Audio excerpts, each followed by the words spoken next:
Oh, hey guys. So, if I sound a little different, I'm recovering from a cold. It's been about, 4 days. I'm on the tail end of it, so random coughs now, a little bit stuffed. I'm a little bit, raw throat, but not much. It's part of trucking.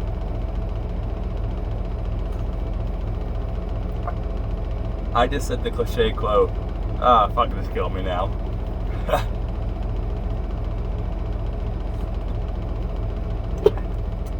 So, let's see if my voice holds up. I've already had a chain up, dealt with Donner, shut down on Donner for a few hours, and for to deal with, I pretty much already had a busy start to winter. Yeah, winter's not until December 21st, or what the fuck ever. No, winter's here. As soon as I start dealing with snow on interstates, winter's here. Winter might not be here for the fucking majority of the country, but Pacific Northwest, Colorado or California passes, specifically Northern California passes, all the way up to the Rockies, winter's here. It just takes some time for it to get more in towards the lower elevation, but like Wyoming's already having fun, which, whatever, I mean, part of that's more due to the people that go through Wyoming, not the Wyoming itself. That rattle's gonna drive me crazy. But I got two stories, and I don't think I'm gonna put them in the same video. What's today? Today is I should know this. Today's the 4th. Like, it's already November, holy shit. But the 3rd yesterday, I picked up in a place called Dillard, Oregon. And it really went original. I'm pretty sure the town was built around the place that, like, the plant I picked up at, because I picked up from the Dillard lumber place. I picked up plywood, but they also have lumber. Also, a little different showing up to a fucking lumber plant with a van trailer. A little different. You want to talk about feeling out of place? Like, I didn't have a hard hat. I wasn't even told I had a hard hat. I had to go out and buy a hard hat. And I pull reefer and van. A little weird. Like, it's sitting. Okay, hold on. See? Hard hat.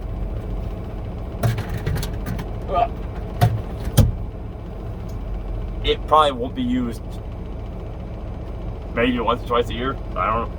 I mean, it was like, what, $15? Not too much. Not too bad either. But I picked it up, right? I was like, okay, so it's going to Salt Lake. I don't really want to go to 84, deal with Cabbage and LeGrand and chain up again and add on that many miles, so lose that much time. I was in no rush for a load anyways. Like, this load had pretty much 2 full days. They only go 1,000 miles. Like, I picked it up yesterday. Delivers any time today on the 4th, and I'm here at like 10:50. That's when I checked in, but I could have been here 2 hours ago. I just didn't feel like, because I was going to get an extra hour or two of sleep because of what happened yesterday. Don't mind me, I'm fighting my voice right now. It's not cooperating. But so I picked it up. I was like, all right, so I'm not going 84 to 82 and dropping down the normal way, right? Like the way you would go up between Portland and Salt Lake. But I'm not dropping down to Donner either. Which way am I going to go?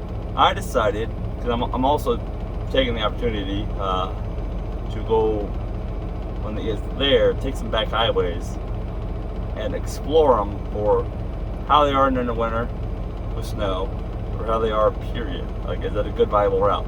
I chose 140 to all the way down to, like, 95, yeah, into Winnemucca. So that's when the first story came in. It's like, Medford is when you get off in Medford and you take 62 and then it runs into 140 eventually. I mean, pretty quickly, but as you're climbing on Medford, I swear it's like 9 miles, probably longer. But it's at least 9 mile long, or like a 6% grade, where it's serpentine. So it does this, as it climbs up, snakes up, which is fine. And I take this way because I delivered in Klamath Falls On the second, was it the second? I don't know, second or third, whatever. But I deadheaded over the same way I was coming up, going back east. So I went west through there just the previous night, and it was the same. Hey, I don't fucking know. This is not important at the point. I'm pretty sure it's second. But it wasn't too bad, right? But granted, driving empty for passes, driving loaded for passes, two separate things. So I was like, all right, I'll take the same way, just go all the way back up there. All right, so we're climbing, right? And there's this excavator, or this oversized one head excavator, and the roads are covered. Like they're not horrible. They're dirty. They're not exactly treated. They've been plowed at least once, but then weren't plowed very good. And it's like 27 degrees, so it's hard ice, and it's definitely frozen ice, which is good because it's not melting and then getting slick again. But there's a RAV4 behind him. There's just like a little F-250 pulling like the 16-foot trailer with like a little car on it. And there's me. There's like a little city truck, right? When I say city truck, I mean like your typical utility truck with like another like a little 14 or 16-foot trailer, approximately that size, empty, nothing on it, and there's a pickup behind him. Well, because of the hills, they're one lane, okay? There's not two lanes. They're one lanes, up and down.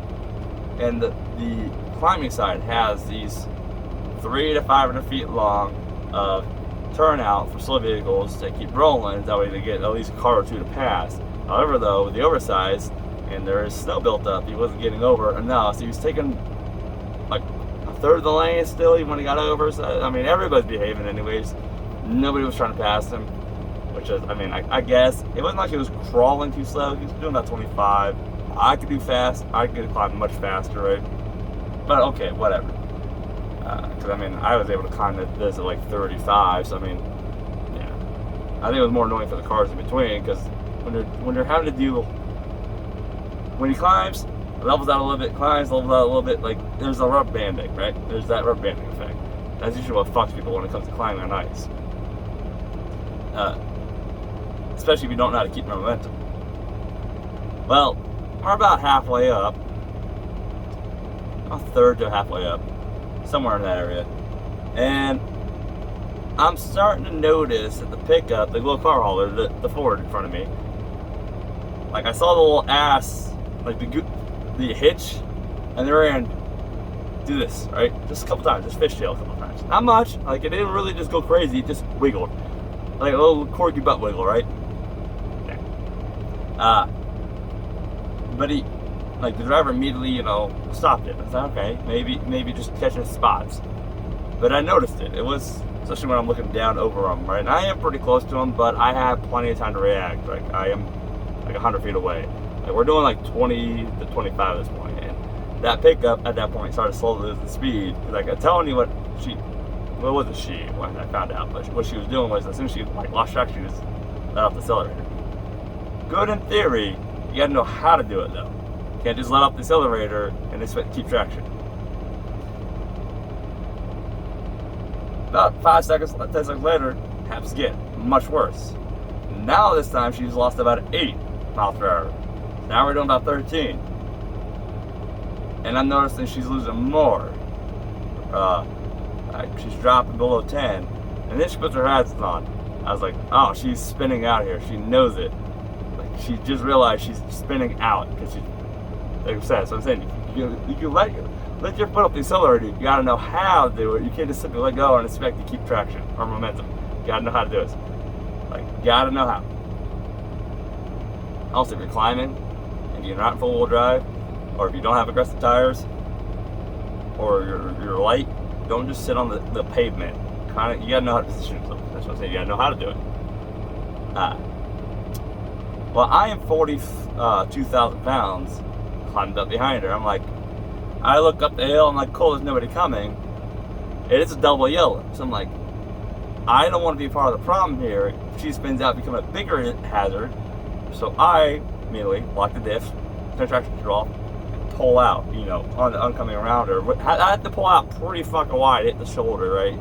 At least with the steer tire, and keep it there for a couple seconds with the trailer around her. But I'm also at this point doing 10, and I'm not now having to, because I don't want to be an oncoming downhill when it's icy for too long.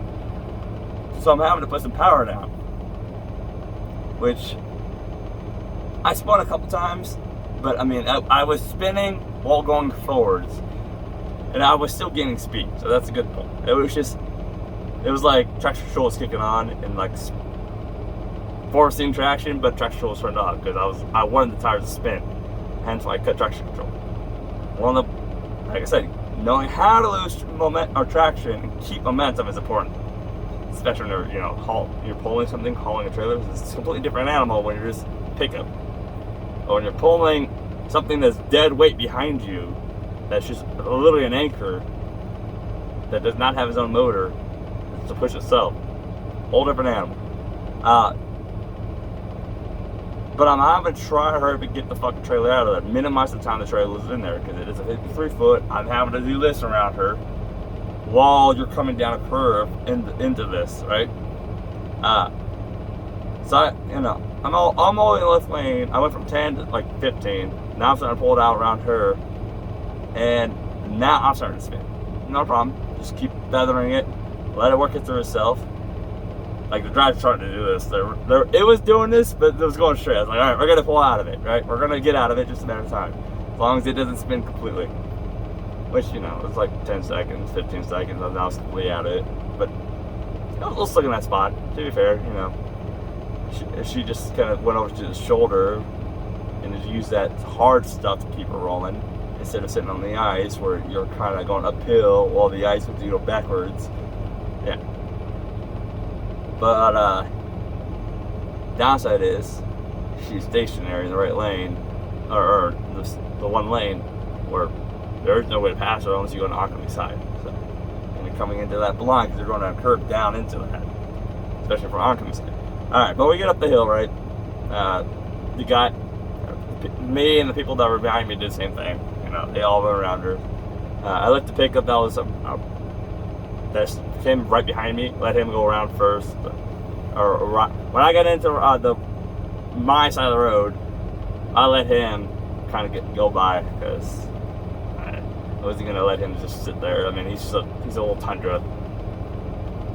I'm not gonna sit there and waste his time or inconvenience him. We can work with each other. That's more likely to work with you, right? But okay.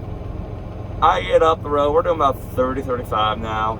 We're back to rolling like I've been doing. We catch up back up that excavator. That excavator got left us in the dust because, wow, that whole situation. And now it's about maybe 20 miles later, approximately that. And the city truck, like I said, remember that utility truck I mentioned? Been really good up to this point. Plenty of distance. We'll have to at least quarter of a mile, at least quarter of a mile of gap between me and him. And there was two people, kind of find out. But I only saw the driver, but eventually I saw later on there was two people. The only reason I saw that's because of the yellow coats. But he was doing really good. Even when you catch up, once you realize there's more hills, he'd back off. So his distance was good. I was actually, kind of impressed considering the way most people drive. Especially in those vehicles, they drive like fucking their hair's on fire or their ass is on fire or something, Well, like I said, 20, 30 miles later, we're approaching the final downgrade and 6% grade downhill social device, right? So road's still covered. Now at this point, the sun it was kind of more like at that worst time of the morning where the sun. When you crest hills, it's bright. It's like you can't see shit. Yeah, so it's like you're crossing the hill, that sun's just right there in your face. So the excavator, he's first at the 6% grade. He drops it down to this 20 miles an hour crawl. We're about to crawl down this hill. Especially when you're heavy, you do not want to fucking risk any chance that you'll lose traction and you're just at gravity's will, pretty much, gravity's mercy. So crawling down it is your best bet. And 20 is a little fast. you know, for a crawl, but 20 was good enough. We had good enough traction for it. I tried braking a couple times, it worked. But the pickup went right behind him. Like I said, we're all braking at the top where it's flat before we press to go down. So now it's my turn. And I lit up my brakes for 5 to 7 seconds to get myself from 35, because I was catching up to these guys, down to about 22, 20. Trying to match their speed as I, you know, like as we're down the hill, trying to gauge it. So I had my brakes lit up plenty of time. Now I will get, that's why I said the sun, I mentioned the sun earlier, I will give that the benefit of the doubt to the guy who couldn't see very well. Because there was a stretch in there where we were doing about 40 to 45 on the really flat for like a couple miles. So, you know, there was that stretch that before this hill. The reason why I mentioned I'll get the benefit of the doubt to what you're going to see is because now this utility truck came up onto us, must have realized, oh, I can see you now. Oh, and you guys are going way slower than I thought you were going, and he must have panicked because of what happened. I guarantee he panicked, hit the brakes pretty hard. I don't know if this utility truck have a Jake brake. I would assume, because that would make sense, but I don't know. There's something in there that I'm drawing conclusions that we'll never know. But he panicked, and all of a sudden I look in my mirror and I see his truck and trailer doing this across the road. Then he panicked again, once you realize, oh, he's sliding, you know, 180 across the road, and did a hard right, or he whipped the trailer. Like if you'd known how to save it at this point, you could have saved it, because he lost a lot of speed at this point, a lot of speed. But he didn't know what to do at this point, and you could tell he was starting to panic. He was just trying to like just do whatever to get it back over, right? He did 2 more hard turns. Well, he got back on the right side of the road, but he ended up going off road. Trailer went off the road, jackknifed against the truck, and the truck was halfway on the road and halfway in the ditch. Felt bad for the dude, as it was like he was doing so good. That's why I said I'm pretty sure the sun caught him just right, where he couldn't see the brake lights, couldn't see how slow we were all of a sudden going. Because also the sun, to be fair, was like glistening up the ice, so it kind of sucked in some spots. Like it did suck. It's one of the ones you're like, I want to drive like this because I can't fucking look at the road, you know.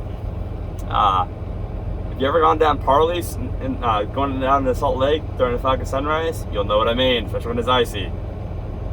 That fucking sucks.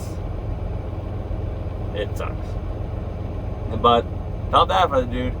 But that was, you know, I mean, I did report it. Like, I immediately called it, and I was like, hey, you might want to get somebody up here and start treating the roads too, because they were a little icy. And as far as I know, he's hurt. And the reason why I found out those 2 people, to most of America, I see both, you know, passenger and driver when they're literally 180 and across the road. Like I said, they were in yellow codes, those little reflective codes, so that helped. Luckily, though, they were okay. I mean, just probably needed different pants on. There was a car behind him that had to swerve around him, because she was, you know, we're all playing convoy at this point, and once he lost traction, she went whoop, you know. But when she swerved, though, she knew how to fix it, because I mean, she did that when she swerved. She did fishtail a bit, but she immediately saved it. There was no real oversteering, so you know, difference. You can swerve. You gotta know how to fucking instantly save it. And you do have a margin of error.